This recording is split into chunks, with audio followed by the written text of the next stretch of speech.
Central park में पेड़ों के बीच से धीरे धीरे छनकर आती हुई सूरज की सुनहरी किरणें दोपहर की हवा को गर्म कर रही थीं। वसंत ने आखिरकार जिद्दी न्यूयॉर्क की सर्दी के खिलाफ अपनी लड़ाई जीत ली थी और पार्क ने भी उसी तरह से जवाब दिया। पेड़ अपनी नवोदित पत्तियों को धीरे धीरे हिला रहे थे और हवा में ट्यूलिप और ताज़ी कटी घास की खुशबू थी। ये शहरी जीवन की अस्त व्यस्त लय में शांति का एक दुर्लभ स्थान था। सारा हापर ने एक धीमी स्थिर सांस ली और एक नर्म मुस्कान के साथ सांस छोड़ी जब वह अपने 6 वर्षीय बेटे टॉमी के साथ चल रही थी। उसका छोटा गर्म और जिज्ञासु हाथ उसके हाथ में लिपटा हुआ था। टॉमी जन्म से अंधा था और ऐसी स्थिति में वो दृष्टि से वंचित था, लेकिन आत्मा से नहीं। वह आत्मविश्वास के साथ आगे बढ़ता था जो उसकी विकलांगता को झुठलाता था और किसी भी चीज से ज्यादा ध्वनि स्पर्श और दिल से निर्देशित होता था। उसकी दूसरी इंद्रियां उसका कंपास बन गई थी और आज वो पक्षियों के गीत का अनुसरण कर रहा था जो पार्क में उसके लिए बनाई गई सिम्फनी की तरह गूंज रहे थे। सारा उसे गर्व और दिल के दर्द के मिश्रण के साथ देख रही थी। वो उसका चमत्कार था, उसका सब कुछ। 5 साल पहले बचाव अभियान में डैनियल, उसके पति और टॉमी के पिता की मृत्यु के बाद से सारा ने अपने जीवन को साथ रखने के लिए वो सब कुछ किया जो वो कर सकती थी।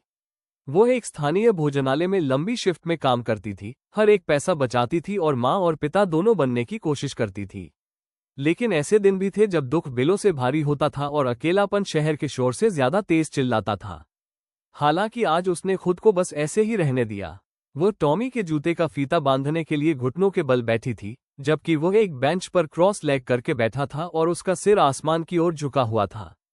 क्या तुमने सुना मम्मी? उसने धीरे से पूछा। क्या प्रिय पक्षी? वे आज खुश लग रहे हैं। सारा मुस्कुराई। शायद वे खुश है, शायद उन्हें पता हो कि वसंत आ गया है। टॉमी मुस्कुराया। क्या आपको लगता है कि जब बर्फ गिरती है तो पक्षियों को लोगों की याद आती है? वो हंसी। शायद उन्हें आती है, या शायद वे किसी गर्म जगह पर चले जाते हैं ताकि उन्हें वहां न जाना पड़े।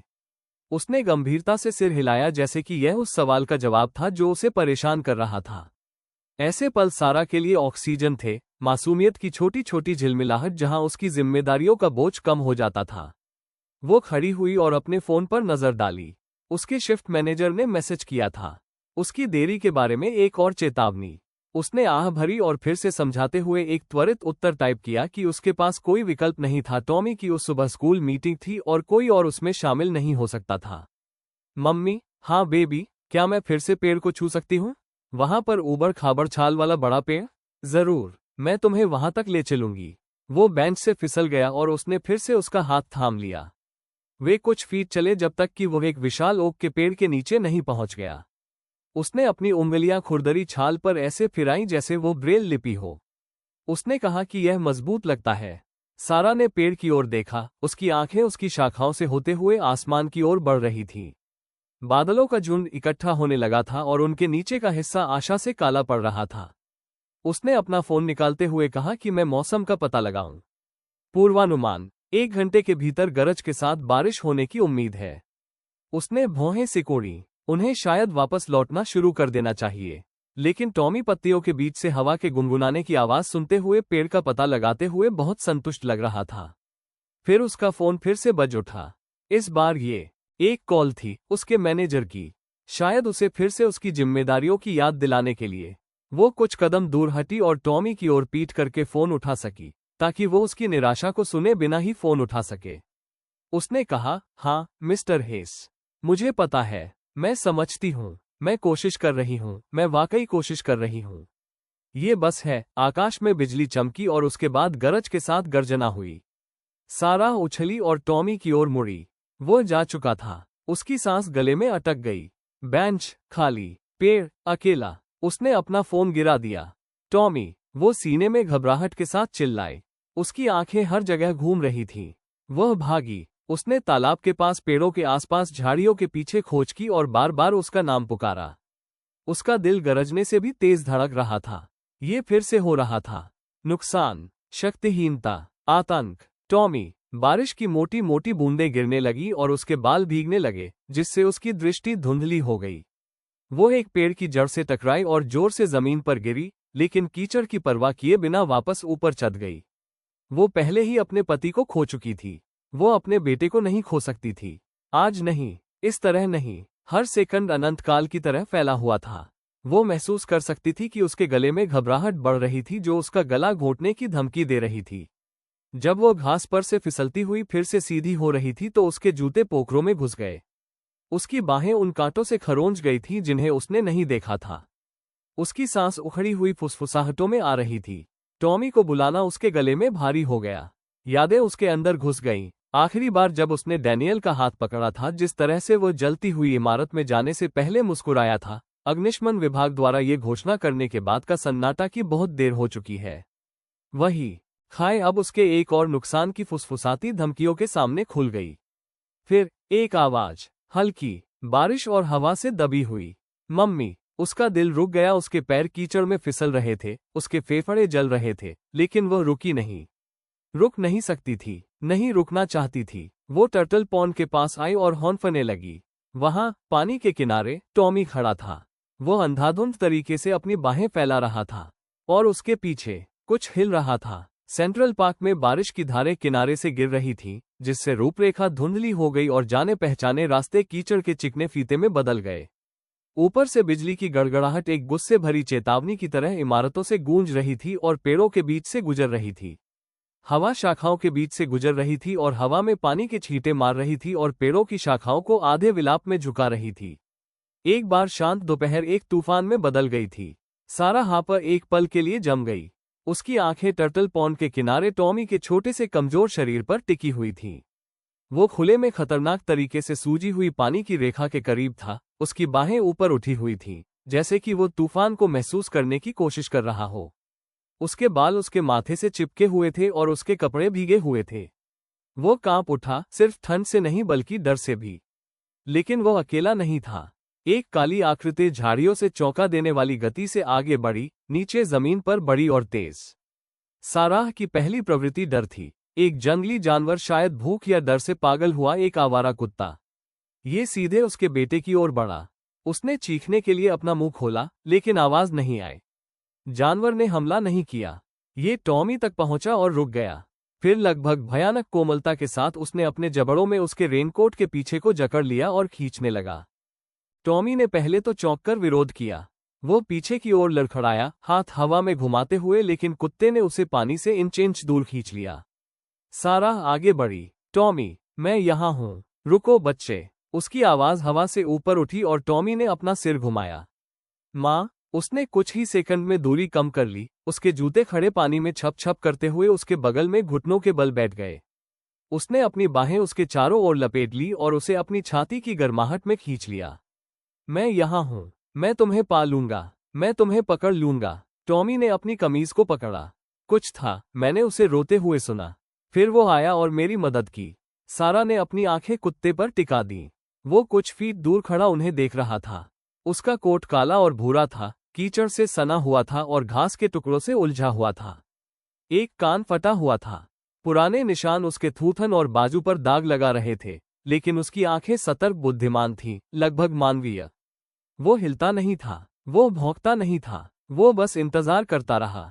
सारा ने उसे दिल की धड़कनों से घूरा। एक लंबे समय तक महिला और कुत्ते ने बारिश के पर्दे के पीछे से एक दूसरे को देखा। फिर कुत्ते ने सावधानी से एक कदम आगे बढ़ाया और कीचड़ में बैठ गया। टॉमी ने आंख मूंदकर हाथ बढ़ाया और कुत्ता करीब आ गया। उसका हाथ फर को छू गया। संपर्क ने उन दोनों को शांत कर दिया। सारा ने कुत्ते को धीरे से अपना सिर टॉमी की गोद में दबाते हुए देखकर स्तब्ध रह गई। उसका बेटा मुस्कुराया, पूरी तरह से शुद्ध। उसकी उंगलियां गीले फर पर रगड़ रही थीं, जैसे कि वो किसी लंबे समय से खोए हुए दोस्त को पहचान रहा हो। वो डरावना नहीं है, टॉमी ने फुसफुसाया। वो कोमल है, वह अच्छा है। बिजली फिर से चमकी और दृश्य एकदम स्पष्ट हो गया। सारा कुत्ते की पसलियों को उसके फर के नीचे देख सकती थी। उसके कंधे पर गहरे पंजे के निशान, गीली और थकी हुई आंखें जो बहुत कुछ देख चुकी थीं। फिर भी वो नहीं हिला, और न ही टॉमी। साराह ने अपना कोट उतारा और टॉमी के कांपते कंधों पर लपेटा और फिर रास्ते की ओर देखा। वो तूफान के कारण लगभग अदृश्य था और एक हाथ में उसके बेटे के वजन ने तेजी से चलना असंभव बना दिया था। उसने फिर से कुत्ते की ओर देखा। क्या तुम हमारे साथ आ सकते हो? उसने धीरे से पूछा। ये भी नहीं पता था कि वह उससे एक इंसान की तरह क्यों बात कर रही थी। कुत्ता कान खड़े करके खड़ा था और करीब आ गया। वे कीचड़ और पेड़ों के बीच से साथ साथ चले। सारा कुत्ते टॉमी को एक मूक अभिभावक की तरह अपने पास लिए हुए थी। हर बार जब टॉमी फुसफुसाता तो कुत्ता और करीब आ जाता। हर बार जब सारा लड़खड़ाती तो कुत्ते ने अपनी गति समायोजित कर ली। जब तक वे निकटतम सड़क पर पहुंचे तब तक तूफान शांत हो चुका था और उसकी जगह एक स्थिर बूंदाबांदी हो रही थी। एक टैक्सी चालक ने भीगे हुए तीनों को बड़ी आंखों से देखा। साराह ने कुछ नहीं बताया। उसने बस दरवाजा खोला और वे अंदर आ गए, उसका बेटा और कुत्ता। उसने अनुमति नहीं मांगी, उसने बस पता दिया और टॉमी को अपने पास रखा और आंसू बहने दिए। कुत्ते ने अपना सिर टॉमी की गोद में रख दिया। लड़के ने अपना हाथ धीरे से उसके सिर पर टिका दिया। और पहली बार, जो हमेशा की तरह लगा, सारा हापर ने खुद को यह विश्वास करने दिया कि शायद, बस शायद, सब कुछ ठीक हो जाएगा। अपार्टमेंट में शांति थी। रसोई में पुरानी घड़ी की हल्की टिक टिक और खिड़कियों पर बारिश की हल्की गुनगुनाहट के अलावा टॉमी घिसे हुए लिविंग रूम के कालीन पर अपने गीले कपड़ों में एक तौलिया लपेटे हुए बैठा था। कुत्ता, एक रहस्यमय उद्धारकर्ता जिसका शरीर घायल था और आंखें भावपूर्ण थीं, चुपचाप उसके बगल में लेटा था। उसकी सांसें दूर से गड़गड़ाहट की धीमी आवाज की तरह धीमी और लयबद्ध थीं। सारा अपार्टमेंट में भूत की तरह घूम रही थी। मेज पर गर्म चाय रख रही थी, अतिरिक्त तौलिए ला रही थी और नए कपड़े बिछा रही थी। उसके हाथ व्यस्त थे, लेकिन उसका दिमाग दौड़ रहा था। वो उस पल को दोहराना बंद नहीं कर सकती थी। टॉमी तालाब के किनारे के पास, उसके चारों ओर तूफान और फिर वो कुत्ता, छाया से उभरता हुआ जैसे कि किसी हताश इच्छा से कुछ निकल आया हो। अब वो वहां ऐसे पड़ा था जैसे वो वहां का था, जैसे वो हमेशा से वहां का था। टॉमी ने बिना किसी हिचकिचाहट के कुत्ते का सिर ढूंढते हुए फिर से अपनी उंगलियां बढ़ाईं। उसने कानों के पीछे सहलाया और फिर रीढ़ की हड्डी के किनारे पर प्रत्येक निशान पर रुका। उसके पास कहानियां हैं जो टॉमी ने चुपचाप कही। सारा अपने हाथ में तौलिया पकड़े हुए दरवाजे के पास रुक गई। तुम्हारा क्या मतलब है प्रिया? टॉमी ने अपना सिर झुकाया जैसे वो कुछ सुन रहा हो जो वह नहीं सुन सकती थी। मैं उन्हें महसूस कर सकती हूँ। उसकी पीठ पर, उसकी तरफ, उसका एक कान पूरी तरह से सिकुड़ा हुआ और मुलायम है। ये ब्रेल की तरह है लेकिन दुखद है। साराह का दिल घबरा गया। वो सोफे के आर्मरेस्ट पर बैठ सारा फिर खड़ी हुई और आखिरकार यह कहने का फैसला किया कि उनके लौटने के बाद से उसे क्या सता रहा था। हम उसे नहीं रख सकते टॉमी। लड़के ने कोई जवाब नहीं दिया। हमें नहीं पता कि वो कहाँ से है, उसने धीरे से जारी रखा। वो किसी का हो सकता है, या वो खतरनाक हो सकता है। वो बड़ा और चोटिल है और हमें नहीं पता। वो खतरनाक नहीं है। उसने मुझे बचाया, मुझे पता है, लेकिन एक बार आपको बचाने का मतलब यह नहीं है। उसने मुझे बचाया मम्मी, टॉमी ने फिर जोर से अब अधिक निश्चित होकर कहा। उसने मुझे पा लिया। वो जानता था कि मैं कहाँ था। कुत्ता थोड़ा हिला और अपना सिर उठाकर सारा की ओर देखने लगा। उनकी आंखें मिली। उनके बीच कुछ गुजरा, पहचान की एक झलक या शायद सिर्फ साझा थकान। सारा ने पहले दूर देखा। उसके पास कॉलर नहीं है, उसने टॉमी से ज्यादा खुद से कहा। कोई टैग नहीं, कोई नाम नहीं। टॉमी की उंगलियां हिलना बंद हो। क्या तुमने उसे ये कहते हुए सुना? टॉमी ने गंभीरता से सिर हिलाया। उसने भौंका नहीं, लेकिन मैंने महसूस किया। मैं जानता हूं, वो मैक्स है और वो मेरे लिए आया था। उसने अपने बेटे और कुत्ते मैक्स को देखा। उनके बीच का बंधन ऐसा था जैसा उसने पहले कभी नहीं देखा था। वो स्नेह नहीं जो एक बच्चा अपने पालतू जानवर को देता है या किसी बचाव के बाद विस्मयक क्षण। ये गहरा था, पुराना, जैसे वे हमेशा से एक दूसरे को जानते थे। वो आखिरकार सावधानी से हाथ बढ़ाते हुए उनके पास बैठ गई। मैक्स ने कोई झिझक नहीं दिखाए। जब उसने उसके शरीर को छुआ तो वो उसके हाथ में थोड़ा सा झुक गया और फिर जैसे कि संकेत पर उसने एक धीमी थकी हुई चीख निकाली। बस एक बार, बस इतनी देर के लिए कि अपार्टमेंट की दीवारों से गूंजकर खामोशी से कहीं अधिक गहरी हो जाए। टॉमी ने अपना सिर मैक्स के कंधे पर टिकाया और फुसफुसाया कि मुझे पता है, मुझे भी उसकी याद आती है। सारा की आंखें भर आईं लेकिन उसने उन्हें पोंछा नहीं। उसने बस बारिश की आवाज और अपने बेटे और उसके अजीब जख्मी अभिभावक की धीमी सांसों को कमरे में भरने दिया। सुबह धीरे धीरे धूसर हो गई। तूफान अपने पीछे पोखर और टूटी हुई शाखाएं छोड़ गया था जो फुटपाथों पर भूले हुए मलबे की तरह बिखरी हुई थीं। सेंट्रल पार्क को ठीक होने में कई दिन लग जाएंगे। साराह को भी। वो छोटी सी रसोई में खड़ी थी और सिंक के ऊपर धुंधली खिड़की से बाहर देख रही थी और उसके हाथ में इंस्टेंट कॉफी का टूटा हुआ मग था। पिछले दिन की घटनाएं उसके दिमाग में चक्करदार टुकड़ों में घूम रही थी। फोन कॉल, चीख, बिजली, तूफान में छाया और फिर मैक्स। वो अब एक कंबल पर सो रहा था जिसे टॉमी ने लिविंग रूम के कोने में कसकर लपेटकर उसके बिस्तर से खींच लिया था। टॉमी ने कुत्ते को अपने पास रखने पर जोर दिया था और मैक्स ने पूरी रात उसका साथ नहीं छोड़ा था। यह अजीब था, लगभग अलौकिक, जैसे कि कुत्ते ने खुद को रक्षक नियुक्त कर लिया हो, जैसे कि उसके अंदर कुछ प्राचीन उस पल फिर से जाग उठा हो जब उसने टॉमी को तूफान में पाया था। साराह को नहीं पता था कि इसका क्या मतलब निकाले। उसे ज्यादा कुछ नहीं पता था। कोई माइक्रोचिप नहीं, कोई कॉलर नहीं, कोई स्पष्ट संकेत नहीं कि वो कहां से आया है। और फिर भी उसने सुना, जब टॉमी को आधी रात को बुरे सपने आते थे तो साराह उसे शांत नहीं करती थी बल्कि मैक्स उसे शांत करता था। कुत्ते ने लड़के को तब तक सूंघा जब तक उसकी सांसें धीमी नहीं हो गईं। फिर पूंछ को हल्के से फर्श पर पटकते हुए वो एक संतरी की तरह बिस्तर के पास लेट गया। साराह मुश्किल से सोई थी। उसने अपनी बची हुई कॉफी सिंक में डाली और वापस लिविंग रूम की ओर चल दी। मैक्स ने उस पल अपनी आंखें खोली जब वो अंदर आए, चौंका नहीं, बस होश में था। उसने धीरे धीरे अपना सिर उठाया और अपनी मुद्रा को ठीक करते हुए सिसकते हुए। साराह ने अब दिन के उजाले में देखा कि अंधेरे ने क्या छिपा रखा था। कुत्ते के शरीर पर दर्द का पूरा नक्शा। उसकी पसलियां दिखाई दे रही थीं। जब वो चलता था तो थोड़ा लंगड़ाता था। उसके दाहिने कूल्हे पर एक लंबा घाव था और उसके एक पंजे पर एक कच्चा धब्बा था जो ऐसा लग रहा था जैसे उसे जला दिया गया हो। वो सिसक उठी। टॉमी उसके बगल में कपड़े पहने बैठा था और ताजे ब्रश किए हुए हाथ मैक्स के फर में धीरे धीरे घुमा रहे थे। लड़के का चेहरा शांत खुशी से चमक रहा था। सुप्रभात मम्मी, उसने कहा। सुप्रभात प्रिय, मैक्स ने कहा कि तुम उठ गए हो। साराह ने एक भान उठाए। उसने ऐसा कहा हो? टॉमी ने मुस्कुराते हुए सिर हिलाया। वह जानता था, वो तुम्हारे कदमों को सुनता है। सारा ने मैक्स की तरफ देखा। कुत्ते ने पीछे की ओर देखा और एक धीमी सी पूंछ हिलाई। मुझे लगता है कि वो टॉमी द्वारा जोड़ी गई बातों को समझता है, सिर्फ आवाजें नहीं, भावनाएं। सारा घुटनों के बल बैठ गई और मैक्स की आंखों में देखा। क्या ये सच है? मैक्स हिला नहीं। उसने अपना हाथ बढ़ाया और उसे उनके बीच में आधा पकड़ लिया। मुझे अपना पंजा देखने दो। उसके आश्चर्य में मैक्स ने अपना घायल पंजा उठाया और धीरे से उसके हाथ में रख दिया।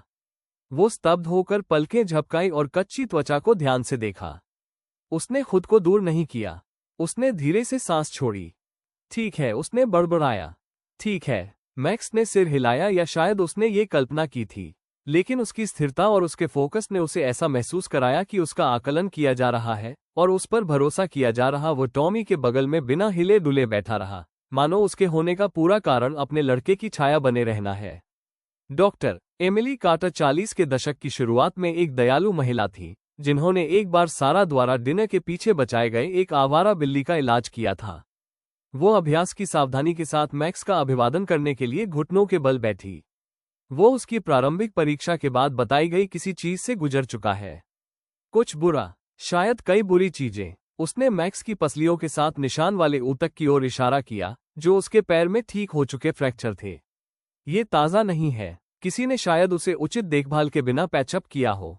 शायद एक लड़ाकू, या इससे भी बदतर। सारा ने मैक्स को देखा, जो डॉक्टर के स्पर्श में स्थिर रहा। एक लड़ाकू, कुत्ते की अंगूठी की तरह? हो सकता है, या उसे बस किसी चीज के लिए इस्तेमाल किया गया था। शोषणकारी, मुझे नहीं पता, लेकिन वो होशियार है, बहुत होशियार। उसने कल टॉमी को एक तालाब से खींचा। ये बोध कि उन्हें किसकी जरूरत है। जो सबसे बुरे हालात से बच जाते हैं, वे कभी कभी सबसे अच्छे अभिभावक बन जाते हैं। सारा ने देखा कि मैक्स टॉमी की हथेली को धीरे से चाटते हुए उसके ऊपर झुका हुआ था। क्या उसे प्रशिक्षित किया गया है? औपचारिक प्रशिक्षण के कोई संकेत नहीं, लेकिन देखो वो कैसे चलता है, वो कैसे इंतजार करता है। मैं नहीं जानता सारा, मुझे लगता है कि इस कुत्ते ने तुम्हारे लड़के को जानबूझकर पाया है। जानबूझकर। घर वापस आते समय सारा के दिमाग में ये शब्द गूंजते रहे। वापस अपार्टमेंट में टॉमी मैक्स को अपने कमरे में ले गया और दरवाजा बंद कर दिया। सारा सोफे पर बैठी कुछ नहीं देख रही थी। आप किसी ऐसी चीज को कैसे समझना शुरू करते हैं जिसका कोई मतलब नहीं है? कहीं से एक कुत्ता प्रकट हो जाता है। एक अंधा लड़का उसे नाम से पुकारता है। एक घायल, संभवतः दुर्व्यवहार किया गया जानवर एक प्रशिक्षित अभिभावक की तरह काम करता है। उसने सोचा कि बिजली और एक जीवन रेखा, वो ऐसा ही था। अंधेरे में एक चिंगारी उसके कान कभी कभी फड़कते थे। उसकी सांसें गहरी धीमी थीं, लगभग ध्यानमग्न। टॉमी मैक्स की पीठ पर एक हाथ फैलाकर सो रहा था। उसकी छोटी उंगलियां मोटे फर में दबी हुई थीं। उनका बंधन अब सिर्फ बन ही नहीं रहा था, यह इस तरह से जुड़ा हुआ था जैसे किसी अदृश्य चीज ने उन्हें एक साथ सिल दिया हो। सारा दरवाजे पर खड़ी थी और उसकी बाहें उसकी छाती पर बंधी हुई थीं। हॉल से आने वाली रोशनी कमरे में लंबी परछाइयां डाल रही थी, जो मैक्स और टॉमी को अर्ध सुनहरे रंग की चमक में रंग रही थी। उसने अपने बेटे को कभी इतनी शांति से सोते नहीं देखा था, अपने पिता को खोने से पहले भी नहीं। हॉल के नीचे रसोई के काउंटर पर उसका फोन बज उठा। उसकी बहन कारा का एक संदेश। क्या तुम उस आवारा कुत्ते को रखने के बारे में गंभीर हो? उसके बाद एक और संदेश आया। तुम्हें पता है कि लोग क्या कह रहे हैं? तुम एक अंधे बच्चे और खतरनाक दिखने वाले कुत्ते की अकेली माँ हो। तुम मुसीबत को बुला रही हो। सारा ने स्क्रीन बंद कर दी और आह भरी। उसके परिवार ने हमेशा अच्छा सोचा था, लेकिन उन्होंने कभी नहीं समझा कि उसने और टॉमी ने क्या सहा। डैनियल उनका आधार था। जब उसकी मृत्यु हुई तो लोगों ने कार्ड और फूल भेजे, फिर मिलना बंद हो गया। संदेश कम होते गए। दुनिया ऐसे आगे बढ़ रही थी जैसे कि उपचार एक तारीख हो जिसे आप कैलेंडर पर अंकित कर सकते हैं। लेकिन सारा के लिए उपचार इंचों में हुआ, कुछ दिनों में तो बिल्कुल भी नहीं। अब तक वो वापस बेडरूम की ओर मुड़ी और मैक्स की छाती के धीरे धीरे ऊपर नीचे होने को देखा। अगर स्वर्गदूत होते तो शायद वे प्रभामंडल नहीं पहनते या गायकों के समूह में नहीं गाते। उनमें से कुछ के कान और पसलियां शायद फटी हुई होती जिन्हें आप फर के माध्यम से गिन सकते थे। अगले दिन तूफान की खबर स्थानीय प्रसारण में थी। बिजली की लाइनें गिर गईं, सुरंगों में पानी भर गया, पैदल यात्री फंस गए, लेकिन इनमें से किसी ने भी टॉमी को परेशान नहीं किया। वो लिविंग रूम में क्रॉस लेग करके ब्लॉकों से महल बना रहा था। मैक्स पास में लेटा हुआ था और फर वाले सुरक्षा कैमरे की तरह हर टुकड़े की हरकत पर नजर रख रहा था। सारा कूड़े का थैला लेकर दालान में बाहर निकली और लगभग इमारत के मकान मालिक मी एप्स्टीन से टकरा गई। उसने उसके पीछे हॉल में नीचे देखा। क्या वहां एक कुत्ता है सारा? वह झिझकी। हाँ, वो एक बचाव है, बस अस्थायी। एप्स्टीन ने अपनी ठुड्डी रगड़ी। तुम्हें पट्टे का नियम पता है, बिना जमा के कोई जानवर नहीं। मुझे पता है, मैं इसे चुकाने का कोई रास्ता निकालूंगा। मुझे बस एक हफ्ता दे दो। उसने भौहें सिकोड़ी और फिर करीब झुक गया। कुछ पड़ोसी बात कर रहे थे। उन्होंने उसे देखा। बड़ा कुत्ता लड़ाकू जैसा दिखता है। अगर कुछ हुआ, कुछ नहीं होगा, उसने अपनी बात से ज्यादा मजबूती से कहा। एप्स्टीन ने उसकी निगाहें थाम ली। एक अंधा बच्चा और एक अजीब कुत्ता, यह एक बोझ है सारा। तुम एक अच्छी किराएदार हो, लेकिन मुझे सबके बारे में सोचना होगा। मैक्स कोई खतरा नहीं है। उसने मेरे बेटे की जान बचाई। जब हीरो डरते हैं तो वे भी काटते हैं। सारा ने उसे जाते हुए देखा। उसके शब्द हवा में घने धुएं की तरह लटक रहे थे। बाद में उस शाम जब टॉमी झपकी ले रहा था और मैक्स उसके बगल में सुरक्षात्मक ढंग से मुड़ा हुआ था, सारा ने अपना लैपटॉप खोला। उसने टाइप किया, कुत्ते के साथ दुर्व्यवहार और रिकवरी के संकेत। एक लेख ने उसका ध्यान खींचा। आवारा लोग जो हमें ठीक करते हैं, कुछ कुत्ते अपने लोगों को क्यों चुनते हैं? सारा ने क्लिक किया और पृष्ठ के शीर्ष पर एक उद्धरण ने उसे ठंडा कर दिया। कभी कभी यह इंसान नहीं होता है जो कुत्ते को बचाता है, यह इसके विपरीत होता है। उसकी आंखों में धुंध छा गई। वो पीछे झुक गई और उन शब्दों को अपने संदेह की दरारों में बसने दिया। उस रात जब उसने टॉमी का दरवाजा बंद किया और फुसफुसाकर शुभरात्रि कहा तो वह हिल गया। मम्मी, मैं यहाँ हूँ बेबी। उसने अपनी आंखें नहीं खोली। क्या मैक्स को हमारे पास भेजा गया था? जैसे डैडी को भेजा गया था जब उन्होंने लोगों की मदद की थी। सारा की सांस रुक गई। वो करीब आई और उसके माथे से बाल हटाए। मुझे लगता है कि शायद उसने ऐसा किया था। टॉमी अपनी नींद में मुस्कुराया। उसके अंदर प्रकाश है, मैं इसे महसूस कर सकता हूँ। सारा ने उसके मंदिर को चूमा। सेंट्रल पार्क में अभी भी हाल ही में आए तूफान के घाव ठीक होने लगे थे। गिरी हुई शाखाओं को साफ सुथरे ढेर में इकट्ठा किया गया था। जॉगर्स वापस रास्तों पर लौट आए, जोड़े हाथ में कॉफी लेकर टहल रहे थे और शहर हमेशा की तरह लचीला होकर आगे बढ़ रहा था। सारा टॉमी के साथ धीरे धीरे चल रही थी। उसका एक हाथ उसके हाथ में था, जबकि दूसरे हाथ से मैक्स का पट्टा पकड़ा हुआ था। ये पारंपरिक अर्थों में पट्टा नहीं था, बस एक पुरानी रस्सी थी जिसे सारा ने उपयोगिता कोठरी में पाया था और मैक्स के गले में लपेट दिया था। कुत्ते ने विरोध नहीं किया। उसने कभी खींचा नहीं। ऐसा लग रहा था कि वो किसी गहरे स्तर पर समझ रहा था कि यह स्वतंत्रता और विश्वास के बीच एक समझौता था। टॉमी ने अपना लाल विंडब्रेकर और रेन बूट पहना हुआ था और कभी कभी तूफान द्वारा छोड़े गए गड्ढों में कूदता हुआ जा रहा था। मैक्स हमेशा लड़के और दुनिया के बीच थोड़ा सा अपने शरीर के करीब चलता था। सारा उन दोनों को शांत विस्मय से देखती थी। जिस तरह से मैक्स टॉमी के कदमों के साथ साथ चलता था और अपनी गति को धीरे धीरे समायोजित करता था और उसे बहुत गहरे गड्ढों या अप्रत्याशित रूप से ढलान वाले फुटपाथों से दूर धकेलता था, ऐसा लगता था जैसे वह अपनी पूरी जिंदगी यही करता रहा हो।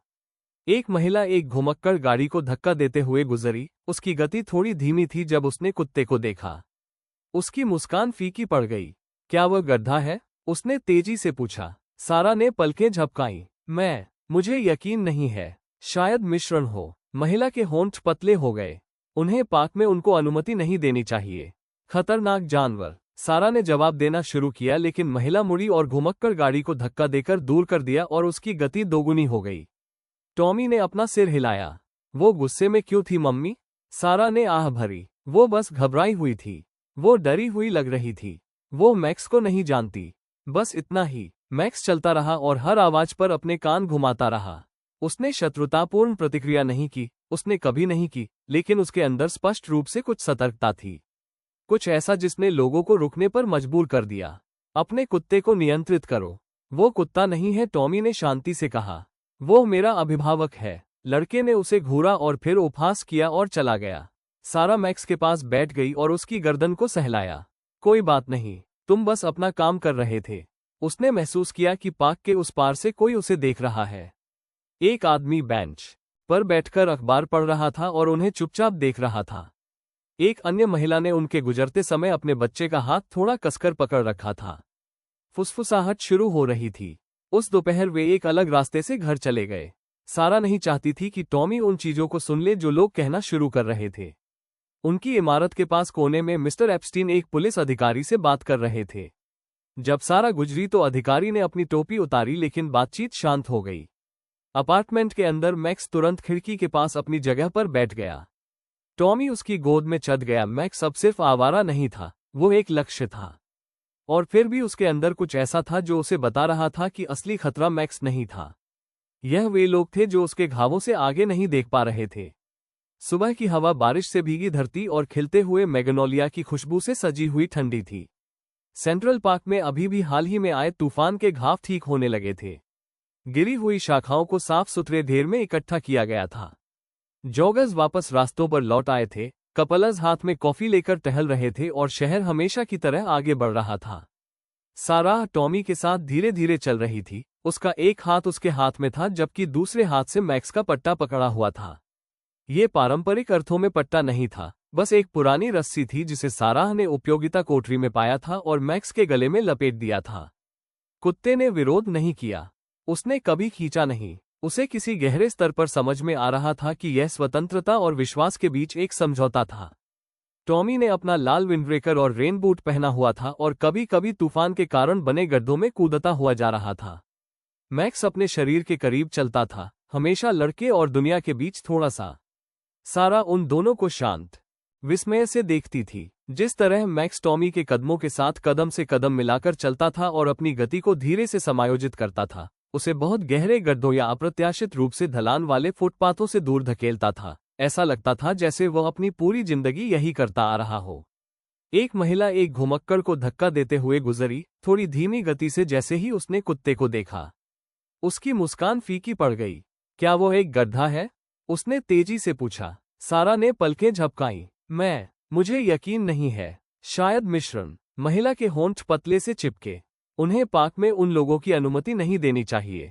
खतरनाक जानवर। सारा ने जवाब देना शुरू किया, लेकिन महिला ने मुड़कर घुमक्कड़ को धक्का दे दिया और उसकी गति दोगुनी हो गई। टॉमी ने अपना सिर हिलाया। वो गुस्से में क्यों थी मम्मी?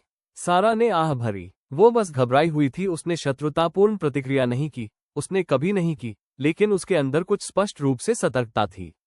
कुछ ऐसा जिसने लोगों को रुकने पर मजबूर कर दिया। जैसे ही वे खेल के मैदान के पास पहुंचे, एक किशोर स्केटबोर्ड पर इतनी तेजी से गुजरा कि उसका बोर्ड फुटपाथ पर क्लिक करने लगा।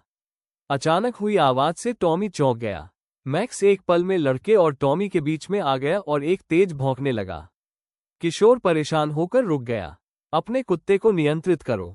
वो कुत्ता नहीं है, टॉमी ने शांति से कहा।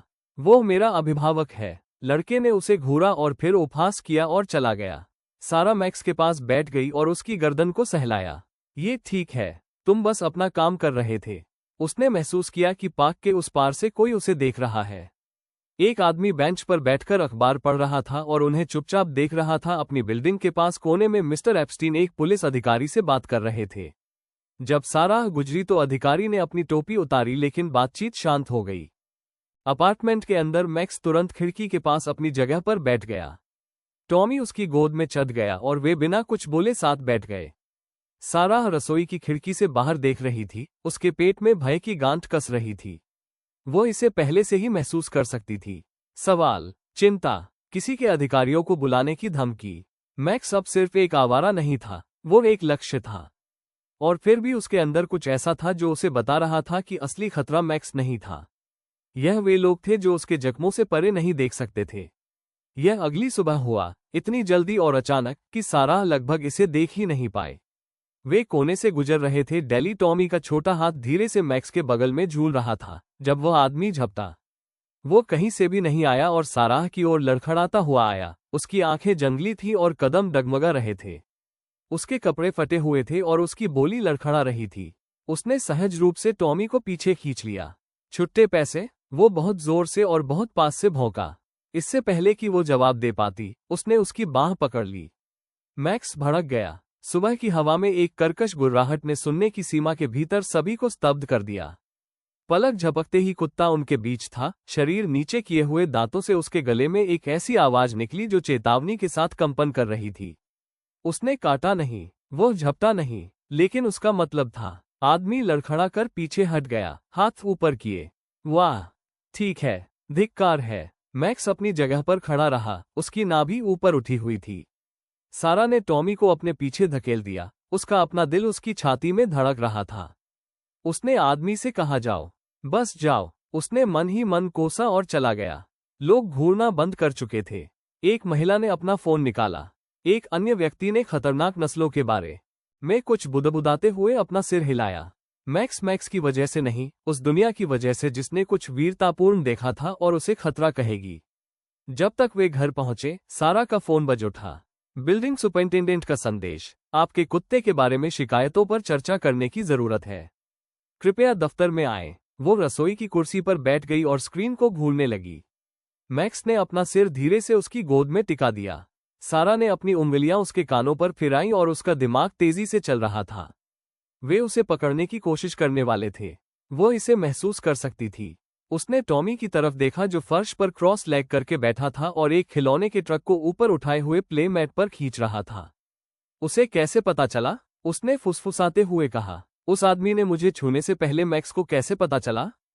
टॉमी ने ऊपर नहीं देखा, क्योंकि वो सब कुछ सुनता है और वो इसे महसूस करता है। सारा ने सब कुछ दबाते हुए पीछे की ओर झुक गई। सार्वजनिक निर्णय, मकान मालिक की चेतावनी और दुनिया का एक घायल कुत्ते से डरना जिसकी आंखें दयालु है। यह अब सिर्फ मैक्स के बारे में नहीं था, ये सच्चाई के बारे में था और उसके लिए खड़े होने के बारे में।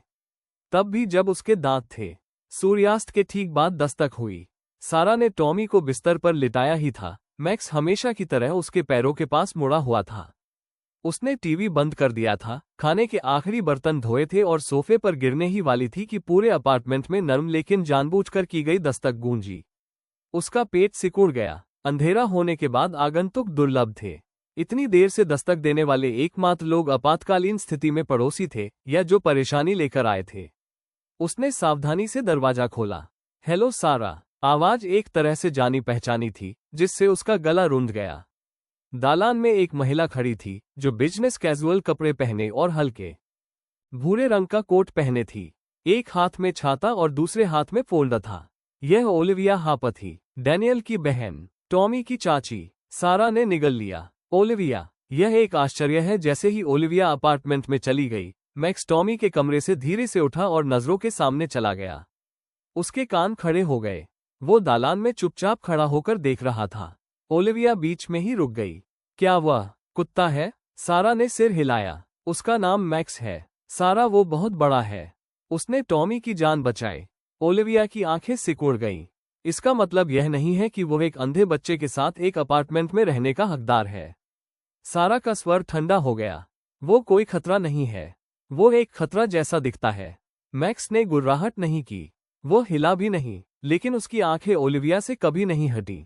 ओलिविया स्पष्ट बेचैनी के साथ उससे दूर चली गई। तुम्हें पता है ये कैसा दिखता है ना? एकल माँ, अंधा बच्चा, जख्मी थूथन वाला कुत्ता और कोई कागज नहीं। लोग बात कर रहे डैनियल के माता पिता। वे चिंतित हैं। सारा की रीढ़ अकड़ गई। किस बात की चिंता? टॉमी की, उस माहौल की जिसमें उसे पाला जा रहा है। आप लंबे समय तक काम करते हैं। आप अकेले हैं। अब ये, उसने मैक्स की ओर इशारा किया। एक हिंसक कुत्ता? वो हिंसक नहीं है, वो सुरक्षात्मक है। ओलिविया ने फोल्डर बंद कर दिया। वे साझा हिरासत के लिए याचिका दायर करने पर विचार कर रहे हैं। सारा का खून ठंडा हो गया। वे नहीं करेंगे, वे करेंगे। और उनके पास इसे जटिल बनाने के लिए पैसे हैं। उनके बीच पत्थर की तरह भारी सन्नाटा छा गया। फिर दालान से टॉमी की आवाज ने धीरे से पुकारा, मम्मी। मैक्स मुड़ा और वापस लड़के के कमरे में गायब हो गया। सारा उठी। हमारा यहाँ काम हो गया। ओलिविया ने अपनी चीजें इकट्ठा की। सोचे कि उसके लिए सबसे अच्छा क्या है। न केवल वो जो आपको सुरक्षित महसूस कराता। सारा बिस्तर के किनारे पर बैठ गई और उसके चेहरे से उसके बाल हटा रही थी। वो फुसफुसा कर बोली, मैं वही हूं जो उसके लिए सबसे अच्छा है। और तुम भी मैक्स। कुत्ते ने एक आंख खोली, धीरे से झपकाया और अपना सिर वापस नीचे रख दिया। अगली सुबह साराह ने भोजनशाला नहीं खोली। वो लगभग 1 साल में पहली बार बीमार होने का बहाना बना रही थी। उसकी आवाज कांप रही थी क्योंकि वो अपने प्रबंधक से कह रही थी कि उसे एक निजी दिन की जरूरत है। सच्चाई ये थी कि उसे इसके हर सेकंड की जरूरत थी। उसने सुबह के घंटे फोन पर बिताए, पहले एक वकील के साथ जिसका वो खर्च नहीं उठा सकती थी लेकिन जिसका परामर्श मुफ्त था, और फिर डॉक्टर कार्टर के साथ, पशु चिकित्सक जिन्होंने मैक्स की जांच की थी। दोनों बातचीत ने उसे थका दिया लेकिन साथ ही उसे शांत भी रखा। इस बात की कोई गारंटी नहीं थी कि हिरासत याचिका सफल होगी, लेकिन अगर यह आती है तो अदालत हर चीज की जांच करेगी, उसका घर, उसकी नौकरी, उसका पालन पोषण और हाँ, उसका कुत्ता। साराह मैक्स पूरी तरह से शांत लेटा था। उसकी आंखें आधी बंद थी और उसकी पूंछ लय में हल्के से थपथपा रही थी। ये सिर्फ साथ से बढ़कर था। यह एक साझेदारी थी। वो उनके पास गई और उनके बगल में घुटनों के बल बैठ गई। टॉमी स्वीटी, अगर हम मैक्स को अपने परिवार का असली हिस्सा बनाने की कोशिश करें तो तुम्हें कैसा लगेगा? टॉमी ने अपना सिर झुकाया। क्या वो पहले से ही नहीं है? मेरा मतलब है, आधिकारिक। जैसे उसे पंजीकृत करवाना, एक सहायक कुत्ते के रूप में, शायद किसी दिन एक सेवा पशु के रूप में भी। टॉमी मुस्कुराया। मुझे लगता है कि वो पहले से ही वो काम करता है, लेकिन हम कागजात भी कर सकते हैं। सारा ने उसके सिर के ऊपर चूमा और मैक्स को देखा। तुम क्या कहते हो बड़े आदमी? मैक्स ने एक बार उसका हाथ चाटा, बस एक बार। दोपहर के मध्य तक सारा शहर भर में एक सहायक पशु क्लिनिक में पहुंच गई थी जो कम आय वाले परिवारों की सहायता में विशिष्ट थी। उसने एक सामाजिक कार्यकर्ता से बात की, प्रारंभिक कागजी कार्रवाई भरी, टॉमी के जीवन में मैक्स की भूमिका के बारे में बताया और विस्तार से बताया कि मैक्स ने उसके बेटे को कैसे बचाया था। सामाजिक कार्यकर्ता ने ध्यान से सुना। उसका हाव भाव कभी भी आलोचनात्मक नहीं हुआ, तब भी नहीं जब सारा ने स्वीकार किया कि मैक्स की पृष्ठभूमि अज्ञात है। सारा ने कहा कि उसके पास शायद कोई कागजात नहीं है, लेकिन उसका उद्देश्य है। वो पंक्ति उस महिला के साथ रही। उसने इसे लिख भी लिया। एक अनौपचारिक मूल्यांकन के बाद मैक्स को एक अनंतिम सहायता पंजीकरण के लिए अनुशंसित किया गया, आगे के प्रशिक्षण और दस्तावेजीकरण के लिए लंबित। लेकिन यह एक शुरुआत थी, और उससे भी बढ़कर यह एक हथियार था।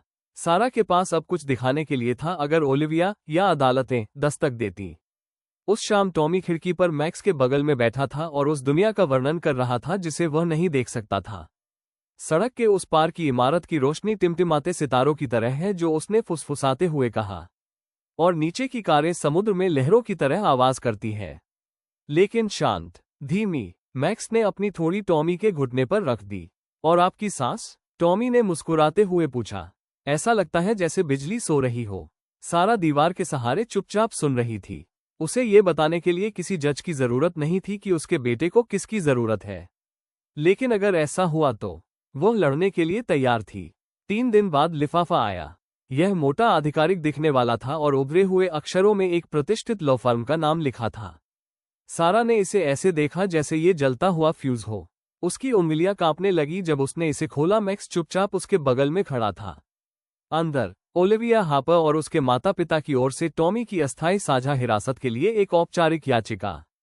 सारा ने हर शब्द पढ़ा 2 बार। उसका चेहरा पीला पड़ गया, उसका जबड़ा कस गया। उनका तर्क कानूनी भाषा में लिपटा हुआ था, लेकिन संदेश स्पष्ट था। वे उसके निर्णय, उसके पर्यावरण और एक कमजोर बच्चे के आसपास एक बड़े संभावित खतरनाक कुत्ते को रखने के उसके फैसले पर सवाल उठा रहे थे। वे सिर्फ मैक्स के लिए नहीं आ रहे थे, वे उसके लिए आ रहे थे। वो रसोई की मेज पर बैठ गई और पत्र उसके हाथों में कांप रहा था। मैक्स ने बिना कोई आवाज किए अपना सिर उसकी गोद में रख दिया। मुझे पता था कि यह होने वाला था, उसने फुसफुसाया, लेकिन यह अभी भी पेट में घूंसा मारने जैसा महसूस होता है। उसने उसकी ओर देखा। क्या तुम ठीक हो मैक्स? उसने सब कुछ पेश किया, पशु चिकित्सक के गवाहों के बयान, पंजीकरण फॉर्म, यहां तक कि टॉमी द्वारा बनाई गई एक हाथ से बनाई गई तस्वीर जिसमें मैक्स को माई हीरो नामक एक केप के साथ दिखाया गया था। वकील इस पर मुस्कुराया। उसने धीरे से कहा, यह अपने आप में केस नहीं जीतेगा, लेकिन यह सही कहानी बताता है। सारा ने सिर हिलाया। मैक्स सिर्फ एक कुत्ता नहीं है, वो परिवार है। और टॉमी, वो सिर्फ उससे प्यार नहीं करता, उसे उसकी जरूरत है। महिला आगे झुक गई। फिर हम उसके चारों ओर निर्माण करते हैं, लेकिन आपको तैयार रहने की जरूरत है। वे धक्का देंगे, और जब वे ऐसा करते हैं तो आपको अडिग रहना होगा। सारा ने धीरे से सांस छोड़ी। मैं इतना हिल गया हूं कि अब खड़ा होना जानता हूं। घर वापस आकर सारा ने टॉमी को बैठाया और समझाया कि क्या हो रहा था। धीरे से, सावधानी से, ईमानदारी से। टॉमी, जब तक मेरे पास मैक्स है, मुझे डर नहीं लगता। सारा ने आंसू पोंछे। मैं भी नहीं। आखिरी तिनका उस सप्ताहांत आया। टॉमी सामने के आंगन में खेल रहा था जब पड़ोस का एक बच्चा बड़ा, तेज आवाज वाला और गलत तरीके से अकड़ने वाला उसका खिलौना छीनने की कोशिश करने लगा। टॉमी ने भ्रमित और भयभीत होकर विरोध किया। लड़के ने उसे धक्का दिया। मैक्स ने ये सब देखा। एक ही धड़कन में वो वहां था। उसने काटा नहीं, गुर्राया नहीं, वो बस उनके बीच में चला गया। शरीर की कठोर आंखें दूसरे बच्चे पर टिकी थीं। उसकी गुर्राहट एक चेतावनी ढोल की थाप की तरह धीमी और स्थिर थी। लड़का पीला पड़कर पीछे हट गया। तुम्हारा कुत्ता पागल है, उसने चिल्लाया। नहीं, सारा ने बाहर निकलते हुए कहा। वो एक अभिभावक है, और उसने बस एक रेखा खींच दी। यह गुरुवार की सुबह उसी तरह के मनीला लिफाफे में बंद करके आया था जिसने सारा की जिंदगी एक बार पहले ही बदल दी थी। इस बार कागजात पर कोर्ट की तारीख लगी हुई थी, उस दिन से 2 हफ्ते बाद। हिरासत की सुनवाई, पारिवारिक अदालत, अब सब कुछ औपचारिक, सब कुछ वास्तविक। सारा ने फ्रिज पर लगे कैलेंडर को ऐसे देखा जैसे उस तारीख के आसपास का वर्ग अचानक गायब हो जाएगा। लेकिन ऐसा नहीं हुआ। यह उसके दिमाग में उल्टी गिनती की तरह धड़क रहा था। टॉमी चुपचाप गुनगुनाते हुए टेबल पर अनाज खा रहा था। मैक्स हमेशा की तरह उसके बगल में बैठा था। उसकी पीठ सीधी थी, कान चौकन्ने थे और पूंछ उसके पंजों के चारों ओर अच्छी तरह से लिपटी हुई थी। सारा के वकील ने उसे इसकी उम्मीद करने के लिए आगाह किया था। वे आपके फैसले पर संदेह करने के लिए कुत्ते का इस्तेमाल कर रहे हैं, लेकिन वे सब कुछ देखेंगे, आपके वित्त, आपके रहने की स्थिति, यहां तक कि आपकी भावनात्मक स्थिरता भी। वे आपके लिए इसे लिखने की कोशिश करने से पहले अपनी कहानी बताने के लिए तैयार रहें। वो तैयार थी, या वो तैयार होती। मैक्स ने उसकी तरफ देखा और खड़ा हो गया। वो रसोई में धीरे से उसके हाथ को अपनी थूथन से टकराते हुए आगे बढ़ा। मुझे पता है कि उसने अपनी उंगलियां उसके फर में घुमाते हुए फुसफुसाया था। मुझे बस इस बात से नफरत है कि यह इस हद तक पहुंचना है। टॉमी ने अपना चम्मच नीचे रख दिया। मम्मी, वो मुड़ी। हाँ जाने मन, क्या मैं जज को मैक्स के बारे में बता सकती हूँ? सारा हल्के से मुस्कुराई। मुझे नहीं पता बेबी, शायद मैं चाहती हूँ, उसने कहा, क्योंकि वे नहीं जानते कि वो क्या है। फिर वह क्या है? उसने पूछा। टॉमी खड़ा हुआ और कुत्ते की मोटी गर्दन के चारों ओर अपनी बाहें लपेटते हुए मैक्स के पास चला गया। वो कारण है कि मुझे डर नहीं लगता। जब अंधेरा होता है तो मैं उसके बारे में सोचता हूँ। वो मुझे तब भी ढूंढ लेता है जब मैं कोई आवाज नहीं करती। साराह ने जोर से निगला। तो शायद उन्हें ये सुनने की जरूरत है कि उसने क्या कहा। उस दिन बाद में साराह ने वो सब कुछ इकट्ठा किया जो उसके पास था, डॉक्टर कार्टर के पत्र और पड़ोसियों के सहायक पशु क्लिनिक के बयान जिन्होंने मैक्स के कोमल पक्ष को देखा था, यहां तक कि टॉमी के आत्मविश्वास और संचार में हाल ही में हुए सुधारों के बारे में स्कूल काउंसलर के नोट की एक प्रति उन्हें देखने दो, क्योंकि यह सिर्फ हिरासत का मामला नहीं था, ये संबंध के बारे में था। और दुनिया का कोई भी न्यायालय इस बात से इनकार नहीं कर सकता कि एक लड़के और उसके कुत्ते के बीच की जगह में इतनी साफ साफ क्या लिखा गया था। जब तक सप्ताहांत आया, सारा का मामला व्यक्तिगत से कहीं ज्यादा कुछ बन गया था। किसी ने, संभवतः एक पड़ोसी ने, अंधे लड़के और आवारा कुत्ते के बारे में एक स्थानीय समाचार ब्लॉग को सूचना दी थी। एक रिपोर्टर ने टिप्पणी के लिए डायना को फोन किया। जब सारा ने मना कर दिया, तब भी लेख लाइव हो गया। क्या एक भूतपूर्व स्ट्रीट डॉग को एक अंधे बच्चे की रखवाली करने की अनुमति दी जानी चाहिए? इंटरनेट ने इस पर टिप्पणी की। ये सारा के बर्दाश्त से ज्यादा तेजी से फैल गया। कुछ टिप्पणियों में गर्मजोशी थी तो कुछ में क्रूरता। संभवतः सैर के दौरान ली गई एक तस्वीर में मैक्स और टॉमी साथ साथ दिख रहे थे। कैप्शन में लिखा था, चमत्कारी कुत्ता या खतरे की प्रतीक्षा में। सारा सोफे पर बैठी थी और उसकी गोद में फोन था। टॉमी मैक्स के बगल में बैठा था जो बेफिक्र लग रहा था। उसने पूछा। सारा ने कहा, कुछ हद तक। कुछ लोग अच्छी बातें कह रहे हैं, दूसरे समझ नहीं पाते। टॉमी ने सोच समझकर सिर हिलाया। शायद मैक्स को टाई पहननी चाहिए, फिर वो महत्वपूर्ण लगेगा। सारा इसे रोक नहीं सकी, वो हंस पड़ी। लेकिन बाद में उस दोपहर किसी ने उनके अपार्टमेंट के दरवाजे पर एक छपा हुआ फ्लायर छोड़ा, हमारे पड़ोस की रक्षा करें, आवासीय भवनों से खतरनाक जानवरों को हटाने की मांग करें। इसमें उनका नाम नहीं था, लेकिन ऐसा करने की जरूरत नहीं थी। साराह ने इसे फाड़ दिया, धीरे से मोड़ा और कूड़ेदान में फेंक दिया। अगले दिन मैक्स का चिकित्सीय व्यवहार प्रमाणन के लिए पहला आधिकारिक मूल्यांकन हुआ। डॉक्टर कार्टर ने लीना नामक एक पेशेवर हैंडलर के साथ चुपचाप इसकी व्यवस्था की थी, एक शांत चौड़े कंधों वाली महिला जिसके पास क्लिपबोर्ड और एक बेबाक व्यवहार था। मैक्स ने शुरुआती मूल्यांकन आसानी से पास कर लिया। तेज आवाजों पर प्रतिक्रिया, विकर्षणों के दौरान संयम, अपने साथी टॉमी के प्रति भावनात्मक संवेदनशीलता और सामान्य मिलनसारिता। सच कहूं तो लीना ने नोट करते हुए कहा कि वह उन कुछ जानवरों से बेहतर है जिन्हें हमने पीटीएसडी थेरेपी के लिए प्रशिक्षित किया है। और वो कभी औपचारिक कार्यक्रम में भी नहीं रहा। साराह ने अपना सिर हिलाया। तो या तो उसका स्वभाव असामान्य है या किसी ने उसे बहुत पहले सिखाया है। किसी भी तरह से ये कुत्ता आपके लड़के का है। सारा ने भावुक होकर पलकें झपकाईं। धन्यवाद। लीना मुस्कुराई। मैं अदालत के लिए एक पत्र का मसौदा तैयार करूंगी। कोई वादा नहीं, लेकिन यह मदद करेगा। घर वापस आकर एक और आश्चर्य इंतजार कर रहा था। पड़ोसियों में से एक श्रीमती लेविंग, एक सेवानिवृत्त संगीत शिक्षिका जो शायद ही कभी किसी से बात करती थी, सारा के दरवाजे के बाहर ब्राउनीज का एक टपरवेयर लेकर खड़ी थी। मैंने वो लेख पढ़ा जो उन्होंने स्पष्ट रूप से कहा था। सारा ने खुद को मजबूत किया। मैं बस इतना कहना चाहता था। उस लड़के की मुस्कान किसी भी नियम पुस्तिका से अधिक मूल्यवान है। और मैंने देखा है कि वो कुत्ता उसे कैसे देखता है। तुम सही कर रहे हो। सारा का मुंह खुला, लेकिन कोई शब्द नहीं निकला। उसने कांपते हाथों से ब्राउनीज ले ली। उसने फुसफुसाकर कहा, धन्यवाद। श्रीमती लेविंग ने सिर हिलाया। अगर वे गवाहों के लिए कहते हैं तो इससे क्या फायदा है, मुझे नीचे उतार दो। महत्वपूर्ण बात यह थी कि इसमें कौन खड़ा था। एक तरफ सारा, उसका वकील और टॉमी बैठे थे, अपनी सबसे अच्छी कॉलर वाली शर्ट पहने हुए और मैक्स के पट्टे को लाइफलाइन की तरह पकड़े हुए। दूसरी तरफ ओलिविया और उसके माता पिता म्यूट ग्रे रंग के कपड़े पहने हुए थे और धैर्य का अभ्यास कर रहे थे। उनके वकील एक ऐसे व्यक्ति थे जिनके पास चांदी की टाई थी और उनकी आवाज बंद हो रहे दरवाजे जैसी थी। मैक्स टॉमी के पैरों में चुपचाप लेटा हुआ था।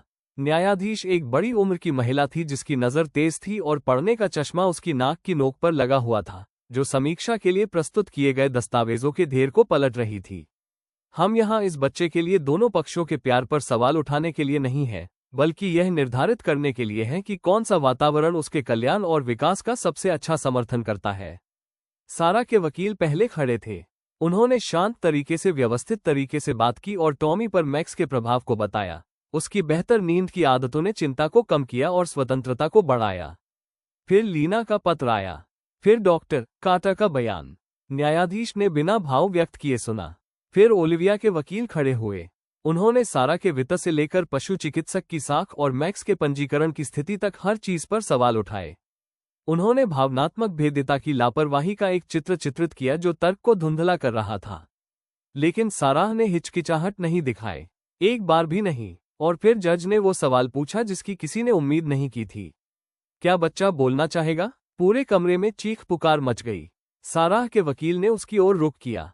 उसने सिर हिलाया। टॉमी को धीरे से सामने ले जाया गया। वो बेंच के सामने खड़ा हो गया और एक हाथ मैक्स के सिर पर रखा। टॉमी से जज ने विनम्रतापूर्वक पूछा, क्या तुम जानते हो कि तुम यहाँ क्यों हो?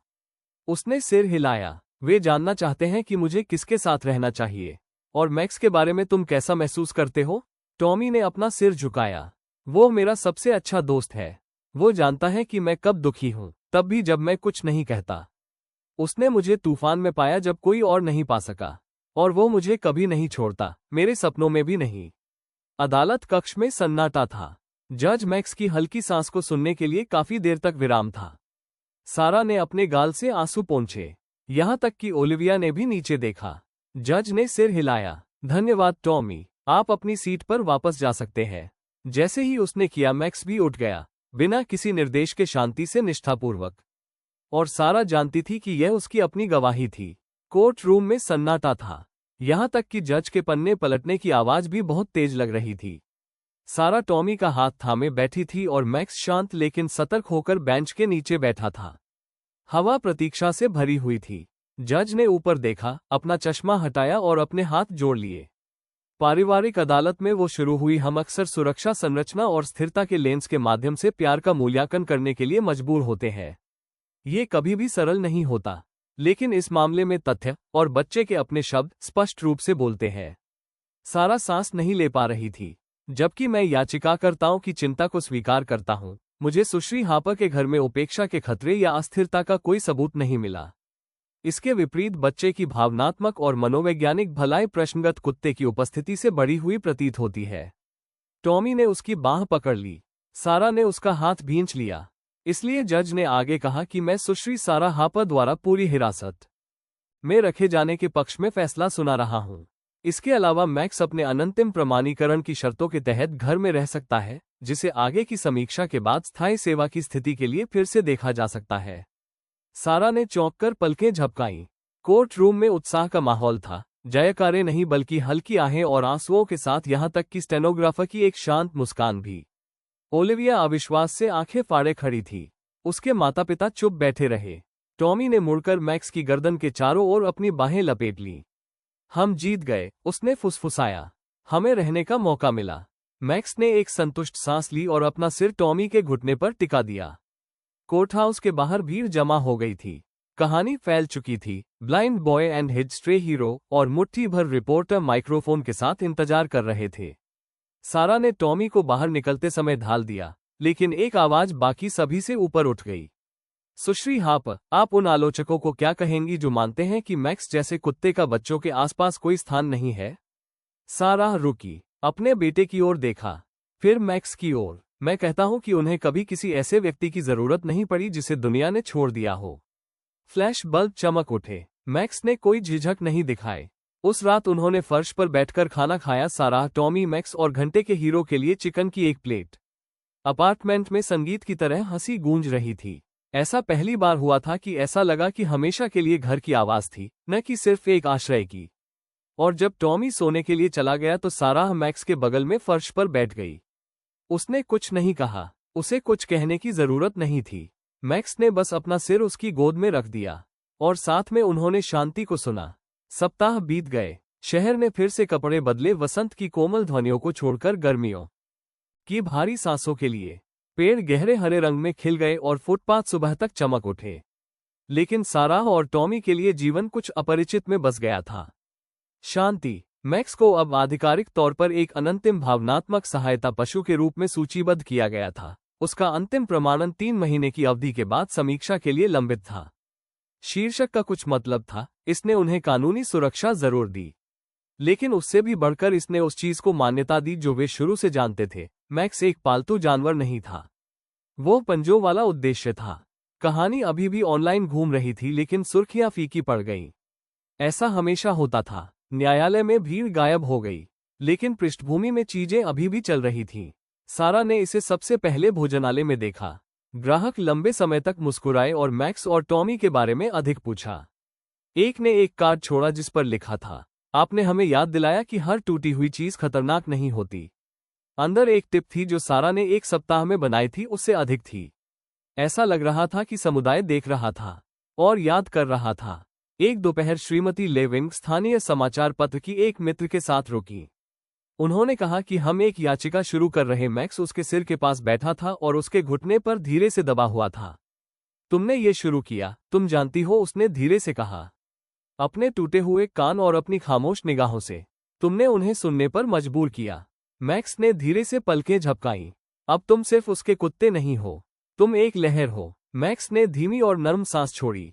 अंदर टॉमी सो गया। खिड़की टूटी हुई थी और सारा उसकी सांसों की आवाज सुन सकती थी। और वर्षों में पहली बार उसे लगा कि दुनिया बिखर नहीं रही है, यह आखिरकार अपनी जगह पर आ रही है। याचिका किसी की अपेक्षा से कहीं अधिक तेजी से आगे बढ़ी। एक सप्ताह के भीतर स्थानीय व्यवसायों ने अपनी खिड़कियों पर प्रतियां चिपका दी। टॉमी के स्कूल के माता पिता ने बिना किसी हिचकिचाहट के हस्ताक्षर किए। यहां तक कि एक बार संशयी मकान मालिक मी एप्स्टीन ने भी एक सुबह सारा को हॉल में रोक। मैक्स ने अब एक नीली बनियान पहन रखी थी, आधिकारिक तरह की, और एक साइन जिस पर लिखा था, मुझसे मैक्स के कानून के बारे में पूछें। वो कमरे में सबसे शांत कार्यकर्ता था, लेकिन सबसे ज्यादा फोटो खिंचवाने वाला व्यक्ति था। टॉमी एक फोल्डिंग टेबल के पास खड़ा होकर अपने सावधानीपूर्वक जानबूझकर पर्चे बांट रहा था। उसने एक जिज्ञासु जोड़े से कहा कि वो सिर्फ एक कुत्ता नहीं है, वो मेरा खोजक है। वो लोगों को ढूंढता है। स्वयंसेवकों में से एक, मोटे चश्मे और गले में कैमरा लटकाए एक दुबला पतला आदमी, नाम टैग पर रुका। मैक्स हो, उसने आंखें सिकोड़ते हुए कहा। बड़ा आदमी, जाना पहचाना लग रहा है। सारा मुड़ी, क्या तुमने उसे पहले देखा है? आदमी ने अपना सिर झुका लिया। पक्का नहीं, मैं फ्रीलांस काम करता हूँ, कभी कभी पशु बचाव और रिपोर्ट में मदद करता हूँ। उसके कंधे पर वो निशान, पिछले साल एक गोदाम से निकाले गए कुत्तों में से एक जैसा लग रहा। शांत लोग, लड़ाकू नहीं, उत्तरजीवी। मैक्स हिला नहीं, भौंका नहीं, बस देखता रहा। वो आदमी मुस्कुराया। हाँ, मुझे पूरा यकीन है कि वो वही है। हमें कभी पता नहीं चला कि उसके साथ क्या हुआ अब तक। सारा का गला कस गया। मैक्स का एक अतीत था और उसने उसे तोड़ने की कोशिश की थी, लेकिन ऐसा नहीं हुआ। उसने अपना रास्ता खोज लिया और उसने टॉमी को ढूंढ लिया। उस रात टॉमी ने मैक्स की उंगलियों के बगल के निशान को धीरे धीरे हिलाते हुए देखा। उसके फुसफुसाने से पहले ही आपको चोट लगी थी, लेकिन अब आप ठीक हैं। आपको अपना व्यक्ति मिल गया है। मैक्स ने अपना हाथ चाटा। टॉमी मुस्कुराया। आपने मुझे पा लिया। खिड़की के बाहर शहर धीरे से भिनभिन रहा था, इस बात से अनजान कि एक विधेयक का मसौदा तैयार किया जा रहा था। एक कानून प्रेरित और एक कुत्ता जिसका कभी कोई नाम नहीं था अब इतिहास लिख रहा हुआ। फिर से पार्क में थी, पेड़ों के बीच से हवा चीख रही थी। उसके होठों पर टॉमी का नाम था, लेकिन तभी उसने सांसों की नर्म लय सुनी। टॉमी अपने कमरे में सो रहा था और मैक्स दरवाजे पर जीवित ढाल की तरह सिकुड़ कर खड़ा था। फिर भी बाहर का तूफान ही एकमात्र तूफान नहीं था जो आ रहा था। नगर परिषद ने मैक्स के कानून के प्रस्ताव को सुनने के लिए सहमति व्यक्त की थी। एक सार्वजनिक सुनवाई निर्धारित की गई थी। लोग बोल सकते थे, गवाही दे सकते थे, समर्थन या विरोध कर सकते थे, और सारा को सत्र खोलने के लिए कहा गया था। वो तैयार महसूस नहीं कर रही थी। क्या मुझे कुछ खास कहना होगा? उसने अगली सुबह एक कॉफी मीटिंग के दौरान डॉक्टर कार्टर से पूछा। नहीं, पशु चिकित्सक ने कहा। बस सच बोलो। उन्हें बताओ कि मैक्स आपके परिवार के लिए क्या मायने रखता है। इतना ही काफी है। सारा ने अपने बैग में कागज को पकड़ते हुए सिर हिलाया। उसका पहला मसौदा धुंधला और झुर्रीदार था। सुनवाई से एक रात पहले उसने टॉमी को मैक्स के साथ खिड़की पर बैठे टॉमी ने विचारमग्न होकर अपना सिर झुकाया। उन्हें बताएं कि वो सिर्फ मेरा कुत्ता नहीं है, वो हिस्सा है जो हमें संपूर्ण बनाता है। उसने पलकें झपकाईं। तुमने ये कहाँ सुना? मैंने नहीं सुना, उसने मुस्कुराते हुए कहा। मैंने इसे महसूस किया। सारा ने वे शब्द लिख लिए। सुनवाई का दिन बारिश के बजाय सूरज के साथ आया, लेकिन परिषद के सामने खड़े होने पर उसके हाथ अभी भी कांप रहे थे। उसके पीछे दोस्त पड़ोसी टॉमी और मैक्स बैठे थे, उसकी नीली बनियान और सही मुद्रा पहने हुए। कैमरों ने क्लिक किया। रिपोर्टर कुछ लिख रहे थे। सारा ने दिल की धड़कन में सांस ली। उसने शुरू किया, मेरा नाम सारा हापर है और यह मैक्स है। वो एक पालतू जानवर नहीं है, वो कोई खतरा नहीं है। वो एक रक्षक, एक मरहम लगाने वाला और सबसे बढ़कर एक उत्तरजीवी है। उसने अपनी आंखें उठाकर रुककर कहा। लोग उसे देखकर सड़क पार करते थे। अब वे उसे धन्यवाद देने के लिए रुकते, तालियों के लिए नहीं, बल्कि इसलिए क्योंकि वह जानता था तूफान बीत चुका था और कहानी अब रहस्य नहीं थी। यह एक आंदोलन था। वोट सर्वसम्मति से हुआ। मैक्स का कानून पारित हुआ। जब हथौड़ा गिरा और काउंसिलवुमन ने मुस्कुराते हुए परिणामों की घोषणा की, तो सारा को यकीन ही नहीं हुआ। पूरे चैम्बर में तालियां बजने लगी, जो धीरे धीरे दायित्व से नहीं बल्कि गहरी साझा सहमति से बढ़ी। लोग खड़े हो गए। पड़ोसियों ने गले लगाया। एक बार विभाजित भीड़ परिवार के करीब आ गई। टॉमी ने भी अपने छोटे लेकिन निश्चित हाथों से ताली बजाए। मैक्स शोर से अप्रभावित उसके बगल में बैठा रहा। उसकी आंखें सारा पर केंद्रित थीं, जैसे कि पूछ रही हो, क्या हमने ये किया? वो उसके बगल में घुटनों के बल बैठी थी। हाँ मैक्स, हमने ये किया। अगले दिन उनका मेलबॉक्स भर गया। पत्र, चित्र, नेकनियत सहकर्मियों द्वारा मुद्रित ईमेल। टेक्सास के एक वयोवृद्ध का पत्र जिसने लिखा था, मुझे नहीं लगता था कि कोई भी यह समझता है कि कुत्ते द्वारा बचाए जाने पर कैसा लगता है जब तक मैंने आपके बारे में नहीं पढ़ा। शिकागो के एक स्कूल से एक तस्वीर आए, एक पूरी कक्षा हाथ से बने संकेत पकड़े हुए थी। मैक्स की तरह बहादुर बनो। टॉमी ने तस्वीर को अपने बेडरूम की दीवार पर चिपका दिया।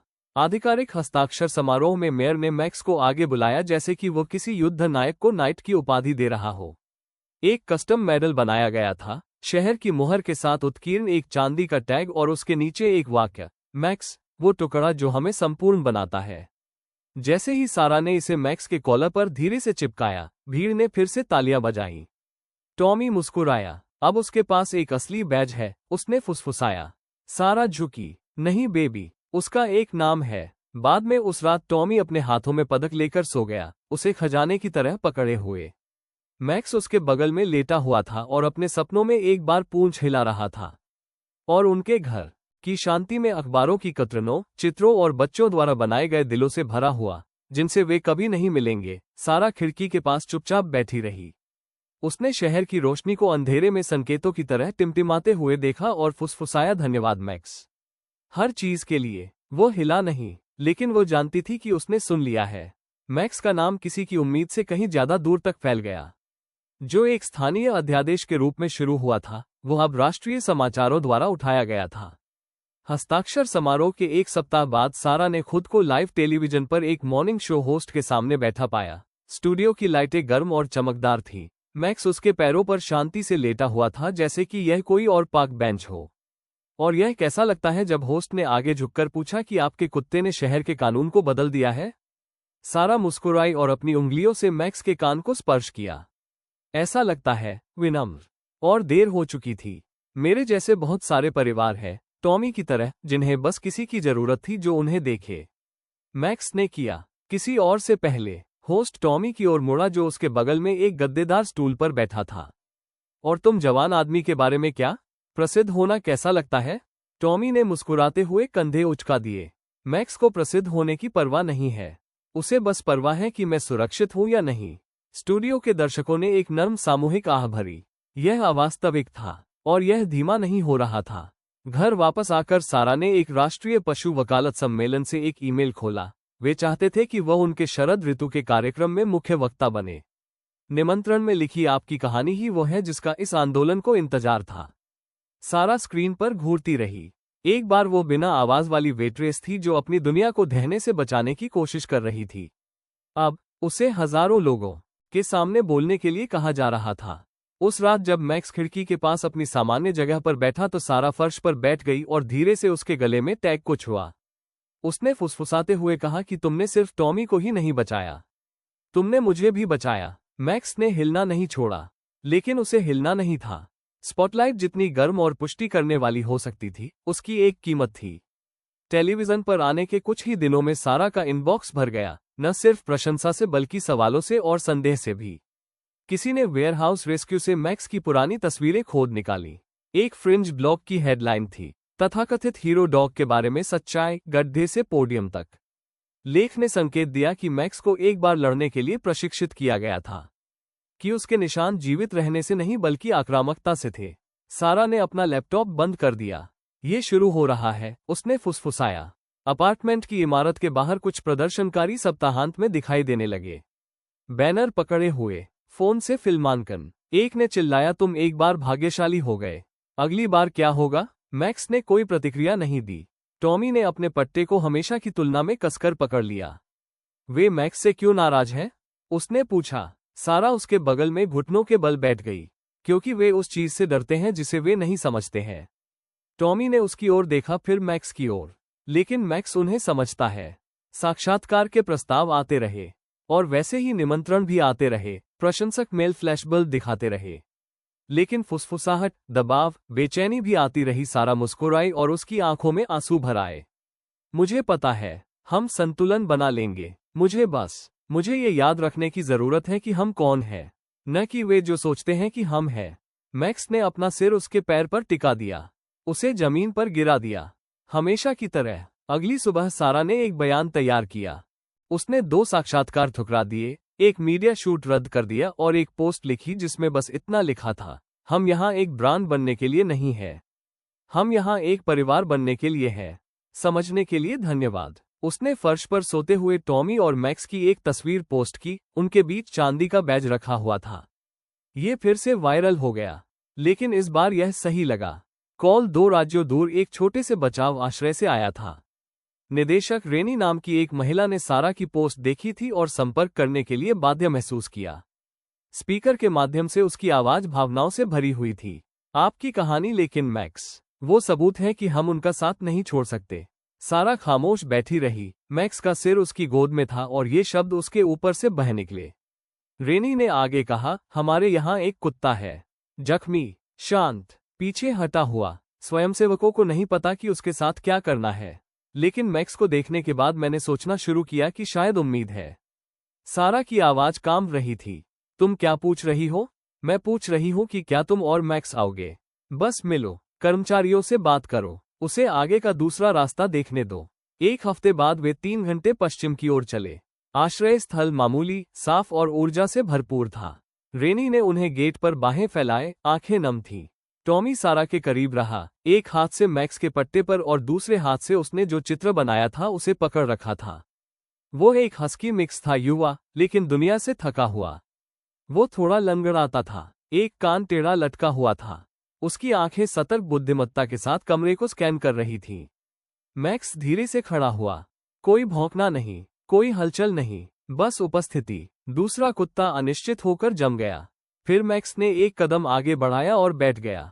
एक पल बीता, फिर हस्की भी लंगड़ाता हुआ आगे बढ़ा और उसके बगल में लेट गया। हौंफने से कमरा भर गया। रेनी ने अपना मुंह ढक लिया।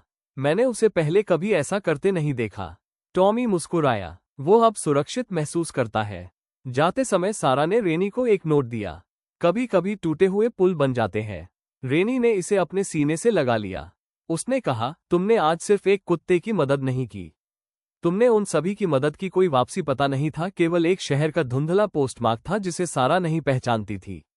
अंदर एक पेज था, यदि मैक्स वो है जो मुझे लगता है कि वो है, तो मैं अपने जीवन के लिए उसका ऋणी हूँ। वो मेरे पास एक बार था, इससे पहले कि सब कुछ गलत हो जाए। मैं उसे बचा नहीं सका, लेकिन उसने मुझे बचाया। उस समय उसका नाम शैडो था।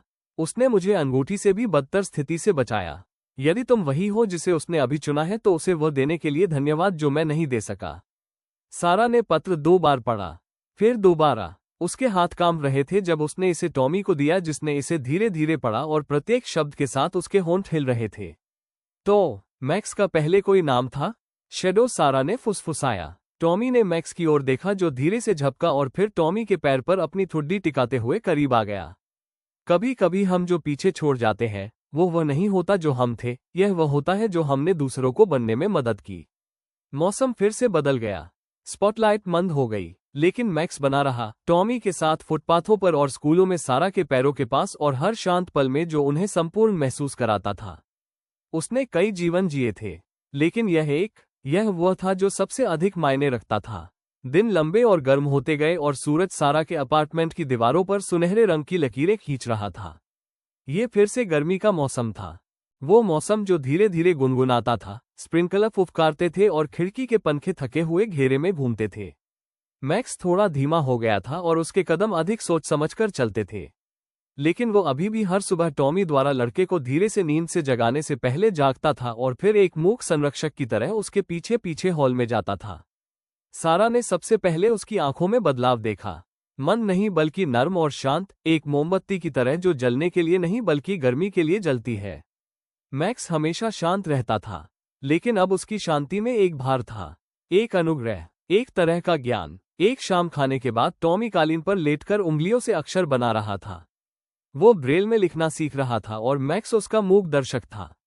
सारा सोफे से देख रही थी और उसके होठों पर मुस्कान थी। तुम क्या कर रहे हो? उसने पूछा। टॉमी मुस्कुराया। मैक्स को एक पत्र। वह झुकी। क्या मैं इसे सुन सकता हूँ? उसने सिर हिलाया और अपना गला साफ किया। प्रिय मैक्स, जब मैं अंधेरे से डरता था तब तुम्हें डर न लगने के लिए धन्यवाद।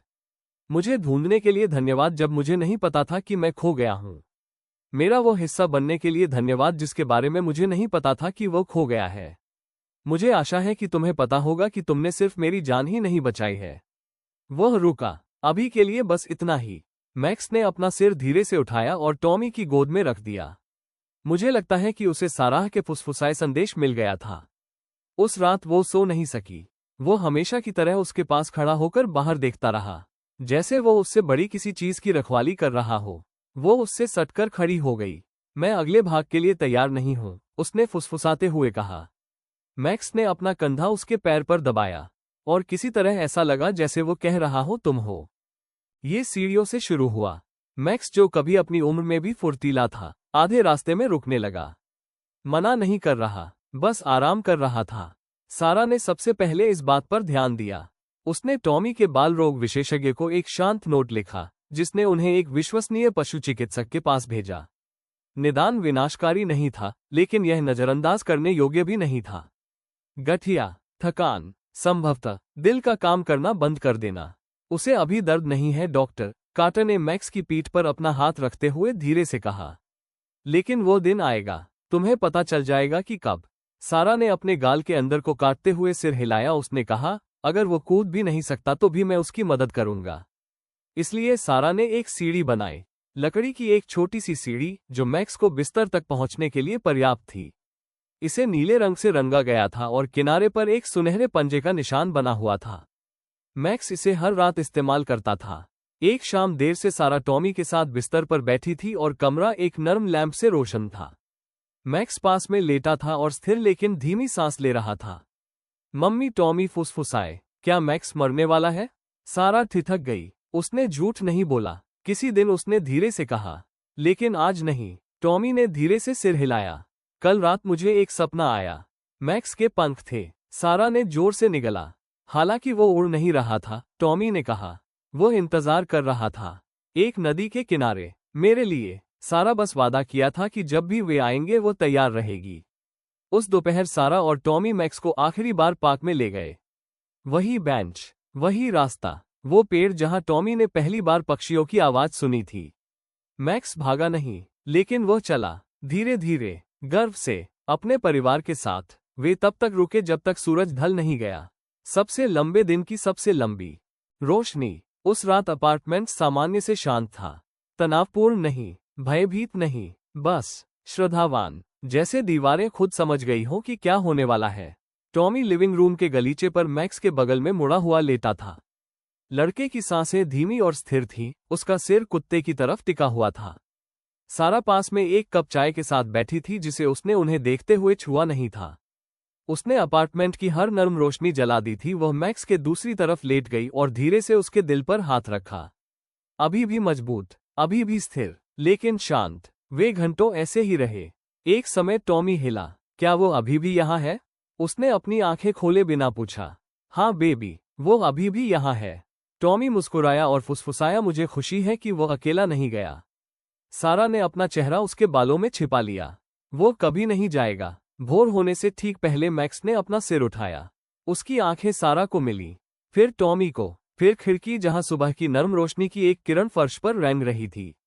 उसने अपना सिर नीचे टिका लिया और उसने सांस छोड़ी, एक बार, और इसे फिर से नहीं उठाया। कोई सिसकियां नहीं थी, अभी तक नहीं, बस सन्नाटा और सूरज की रोशनी और यह शांति की प्यार, सच्चा प्यार, कभी सच में नहीं जाता। ये बस अपने घर का रास्ता खोज लेता। उस सुबह टॉमी रोया नहीं, सारा भी नहीं। इसके बजाय उन्होंने पैनकेक बनाए और फर्श पर क्रॉस लेग करके बैठ गए और मैक्स के बारे में कहानियां सुनाई। याद है जब उसने वैक्यूम क्लीनर पर भौंका था? टॉमी ने हंसी उड़ाई और फिर उसे ऐसे धकेल दिया जैसे उसने कोई लड़ाई जीत ली हो। सारा ने मुस्कुराते हुए कहा। वे हंसे, वे रोए और वे फिर से हंसे।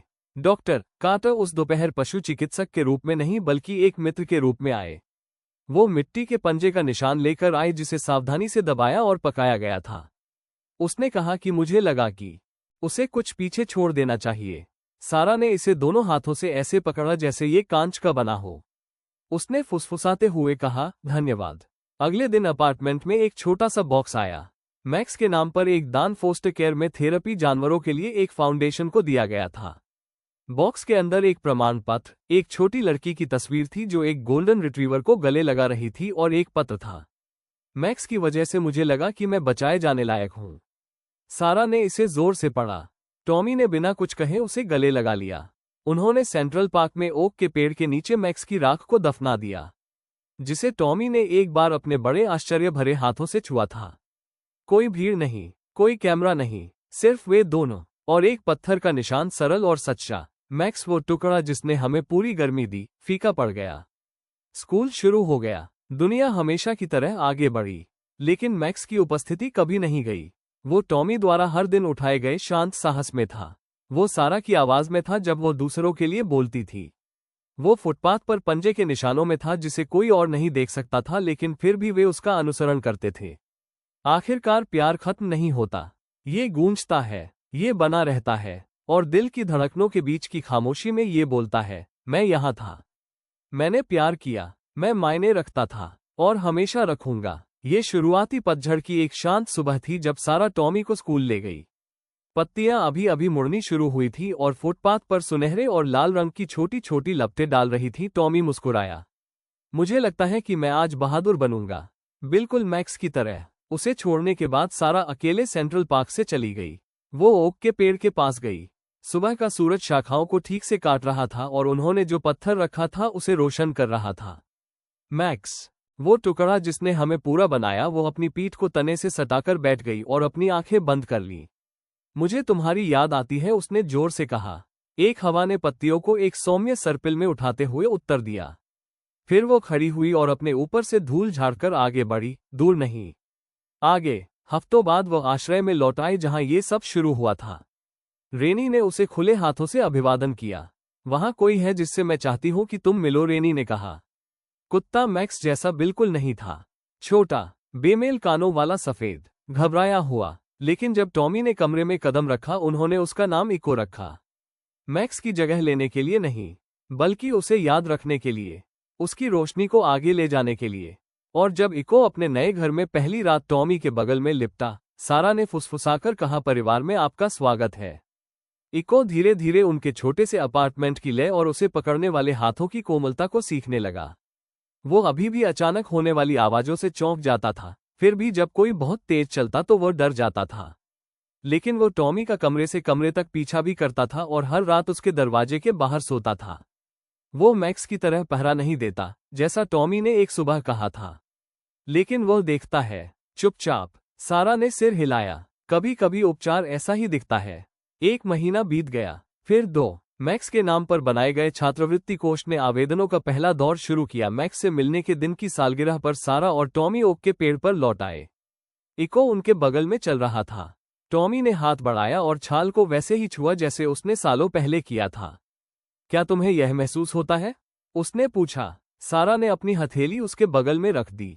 हर दिन वे सोने और हरे रंग की छतरी के नीचे 3 आकृतियों में मौन खड़े थे और शांति को बोलने दिया। और कहीं हवा और पत्तियों की खामोशी में एक उपस्थिति बनी हुई थी, छाया में नहीं, लेकिन रोशनी में।